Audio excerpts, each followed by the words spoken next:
આપણે આ જમણી બાજુ લેટરલ કેનાલ બીપીપીવી હોય એના માટેની એક્સરસાઇઝ જોશું આપણે. ઘણા બધા પેશન્ટ દૂરથી આવતા હોય છે કે જે બીજી વખત એક્સરસાઇઝ માટે આવવામાં મુશ્કેલી પડતી હોય છે, તો એમને ઘરે પણ કામ આવી શકે એટલા માટે આપણે આ વિડીયો બનાવી છીએ, જેથી કરીને દૂરના પેશન્ટને થોડો ફાયદો થાય અને ધક્કો ઓછો થાય. તો સંગીતા, તો આ વિડીયો આપણે યુટ્યુબમાં અપલોડ કરશું પેશન્ટના રિલેટિવ માટે કે પેશન્ટને કરાવી શકે એક્સરસાઇઝ, તો એમાં તને કાંઈ વાંધો નથી ને? બરોબર. તો હવે આપણે જોશું જમણી બાજુનું લેટરલ કેનાલ બીપીપીવી એની એક્સરસાઇઝ જોશું. તો પહેલી પોઝિશન છે, પેશન્ટને સીધું સુડાવવાની છે. સીધું સુડાવી અને 2 મિનિટ સુધી આપણે 1 થી 2 મિનિટ સુધી રાહ જોવાની છે.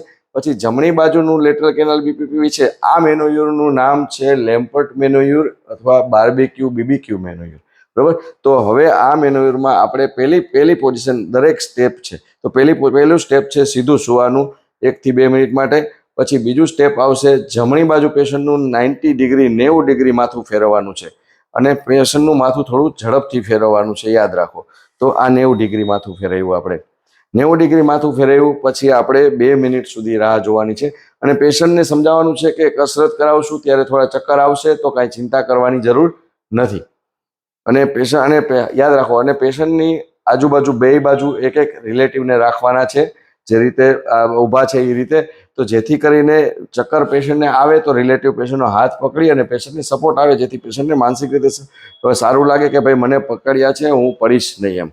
અને આપણે પણ હાથ, જે એક્સરસાઇઝ કરાવે છે એમને પણ હાથ, પેશન્ટના બંને હાથ એક નીચે એક ઉપર રાખવાનો છે, જેથી કરીને એક્સરસાઇઝ કરાવવા ટાઈમે જો પેશન્ટને ચક્કર આવે તો પેશન્ટ માથું હલાવે નહીં. જો પેશન્ટનું માથું હલી જાય તો આપણી એક્સરસાઇઝ ફેલ જાય. એટલે આપણે પણ હાથ આ રીતે રાખવાના છે.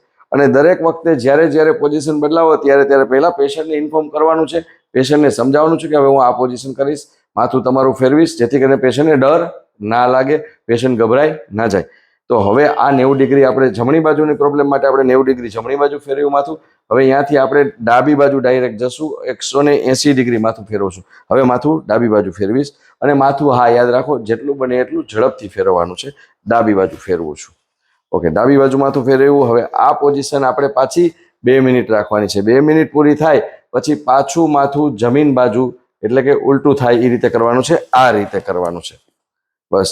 અને પછી વળી પાછું ઉલટું માથું કર્યા પછી ઉલટું જમીન બાજુ માથું, એ પ્રમાણે વળી 2 મિનિટ રાખવાનું છે. 2 મિનિટ પૂરી થાય પછી પાછું માથું 90 ડિગ્રી ફેરવવાનું છે અને નીચે હાથ રાખવાનો છે, જેથી કરીને, અને ઉપર એક હાથ, જેથી કરીને પેશન્ટ હલે નહીં અને એક્ઝેક્ટ 90 ડિગ્રીએ માથું રહે. આ પોઝિશન પણ 2 મિનિટ રાખવાની, દરેક પોઝિશન 2 મિનિટ રાખવાની છે.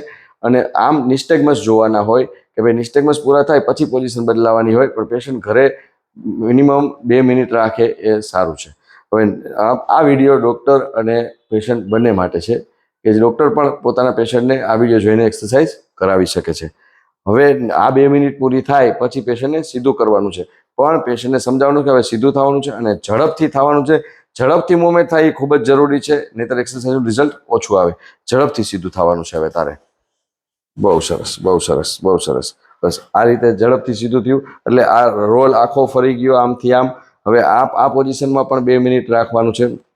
2 મિનિટ પૂરી થાય પછી પેશન્ટને આપણે ઊભા કરવાના છે. ઊભા થઈ જાઓ, ઊભા હળવેકથી કરવાના.